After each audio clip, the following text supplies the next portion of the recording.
Welcome back to The Independence. Have you been curious about lifting marijuana prohibition and how it might affect Mexican suppliers who have profited off of Americans' weed habits? Legalization proponents have long cited simple laws of supply and demand in projecting the effects of diminishing returns for violent drug cartels.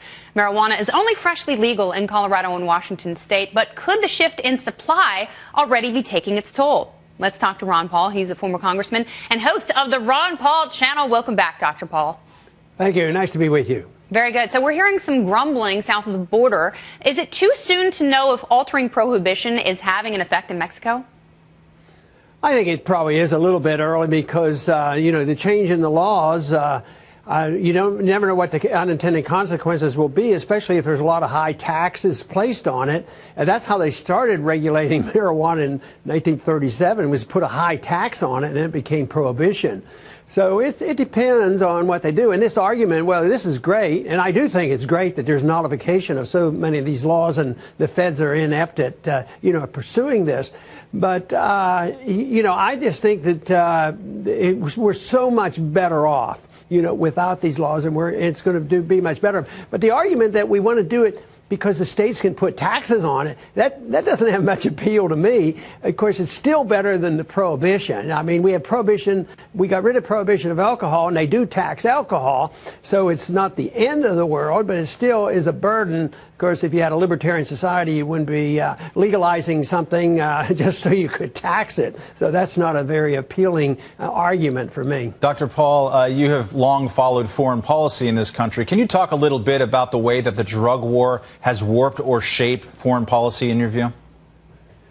Yeah, I would think that probably one of the significant events that I recall in the 1980s was the Iran-Contra affair, because the CIA was involved and they were trading and financing some of that illegally with the drug war.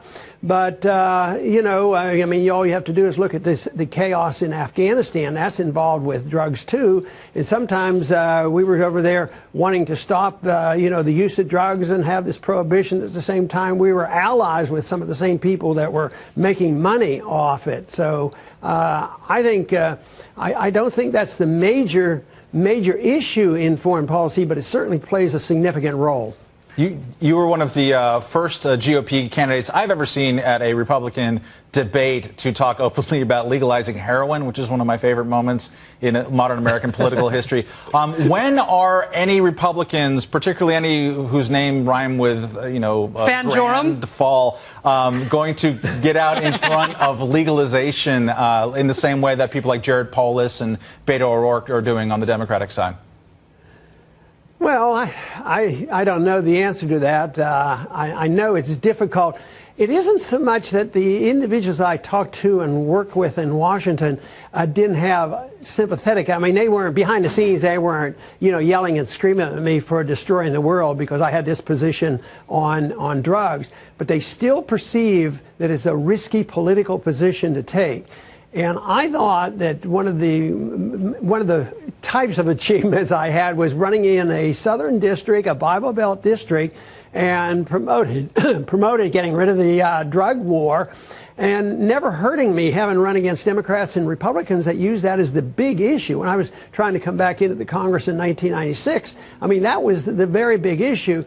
And the fact that it never was an issue, both sides spent a lot of money, $1 million each, to try to keep me from coming back using that, means the people are way ahead of it. But in Washington, they're usually about 10 or 20 years behind, because I'm not sure they've quite comprehended what's going on today with how the states at the local level have achieved essentially nullification. So I think it's a great issue to talk about. And the other reason I liked it is the people that I did work with, like Barney Frank, on the drug issue in Washington.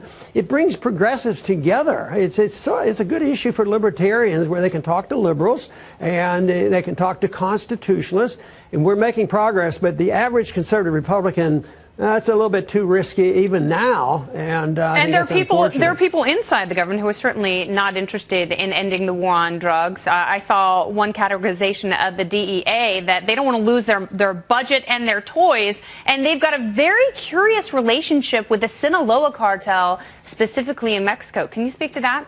Yeah, well, I don't know too much about that, but one important reason too that they have trouble with this is if something is legalized, they believe if you legalize liberty of choices, then you've endorsed it. You know, there's a lot of things. Matter of fact, I'm probably the least likely person ever in the Congress ever to have seen. I've never seen anybody or been around marijuana, yet I was leading the charge for that. But most of them think that if you talk about legalization, that means you've endorsed these issues.